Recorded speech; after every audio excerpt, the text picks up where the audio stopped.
Summer Joseph security guard একটা ছেলে এক পায়ে ভর করেই অস্ট্রেলিয়ার বিরুদ্ধে খেলে সকলের নজর কেড়ে নিয়েছে। যেই ছেলেটার গ্রামে 2018 অবধি ইলেকট্রিসিটি ছিল না, যে গ্রাম থেকে ক্রিকেটার হওয়া তো দূর, খেলার জগতে আসার কথাই কেউ কখনো ভাবতে পারেননি, সেই গ্রাম থেকে উঠে এসেই আজ সামার জোসেফ গোটা বিশ্বে জনপ্রিয়। তাকে শুভেচ্ছা বার্তায় ভরিয়ে দিয়েছেন ক্রিকেট গড সচিন তেন্ডুলকর থেকে শুরু করে ক্রিকেটের ময়দানে 360 ডিগ্রি এবি ডিভিলিয়ার্স এবং আরও অন্যান্য ব্যক্তিত্বরা। এমনকি এবিডি নিজেই টুইট করে বলেছেন জোসেফের জীবন কাহিনী সকলের জানা উচিত। কিন্তু কি এমন রয়েছে সামার জোসেফের জীবন সংগ্রামের কাহিনীতে? তাহলে শুরু থেকে শুরু করি, তাই জানতে থাকো, জানাতে থাকো। সামার জোসেফ ক্যারিবিয়ান দ্বীপপুঞ্জের এক প্রত্যন্ত গ্রামে 1999 এর 31শে অগস্ট জন্ম হয় তার। গুয়েনা দ্বীপের বারাকারা নামের এক গ্রামেই তার বেড়ে ওঠা। 2018 সাল অবধি সেই গ্রামে কোনো ফোন কিংবা ইন্টারনেট ছিল না, এমনকি নৌকো করে দুদিনের পথ পার করে এসে তবেই পাওয়া যেত সেই সব। তারপরও ক্রিকেটের স্বাদ পেয়েছিলেন সামার। সেই গ্রামের জনসংখ্যা ছিল খুব বেশি হলে 350। 3 বোন এবং 5 ভাইয়ের এক পরিবারে বেড়ে ওঠা জোসেফের। জোসেফ ছোটবেলা থেকেই ক্রিকেটের প্রতি বেশ আগ্রহী ছিলেন।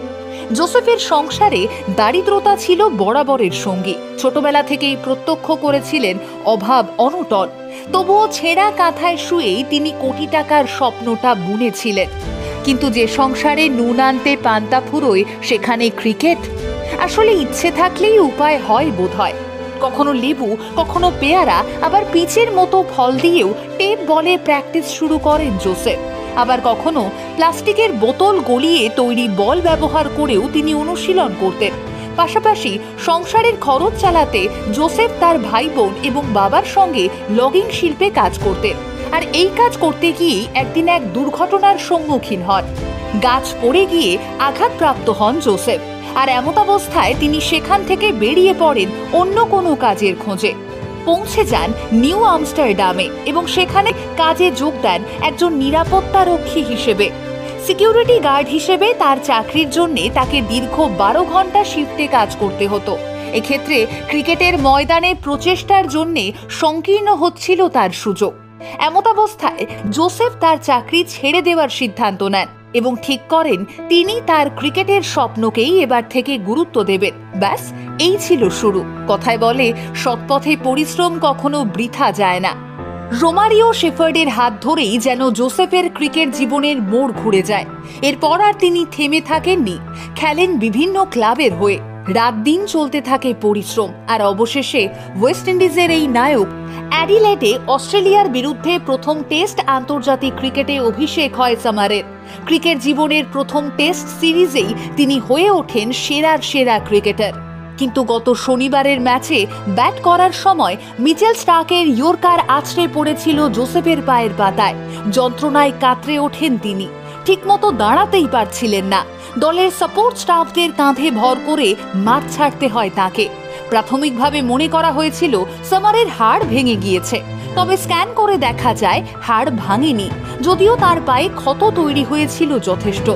আর স্টার্কের সেই ইয়র্কারই বোধহয় তাতিয়ে দিয়েছিল এই তরুণ ক্রিকেটারকে। কথায় বলে আহত বাঘ আরো বেশি ভয়ঙ্কর হয়।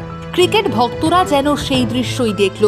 যন্ত্রণা উপেক্ষা করে জোসেফ রীতিমতো দাপিয়ে বেড়ালেন অস্ট্রেলিয়ার ব্যাটিং লাইন আপের ওপর। এক এক করে তুলে নিলেন 7-7টা উইকেট। বাউন্স এবং গতিতে নাজেহাল করলেন অজি ব্যাটারদের। প্যাভিলিয়নে ফেরালেন Cameron Green, Travis Head, Mitchell Marsh, Alex Carey, Mitchell Starc, Pat Cummins এবং নাথান লায়নকে। আর 7 উইকেট নিয়ে ওয়েস্ট ইন্ডিজকে 8 রানে জয় এনে দিলেন জোসেফ। হ্যাঁ, আহত হলেও ময়দানে নেমে সামার বরাবর ইতিবাচক মানসিকতাই বজায় রেখেছিলেন। সতীর্থরা তাকে বলেছিলেন মাঠে নেমে যেটা তিনি করতে স্বচ্ছন্দ বোধ করবেন সেটাই করতে। হ্যাঁ, জোসেফ সেটাই করেছেন।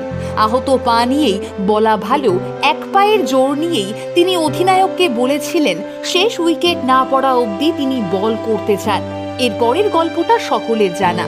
1988 সালের পর প্রথমবার ব্রিসবেনে টেস্ট জিতল ওয়েস্ট ইন্ডিজ।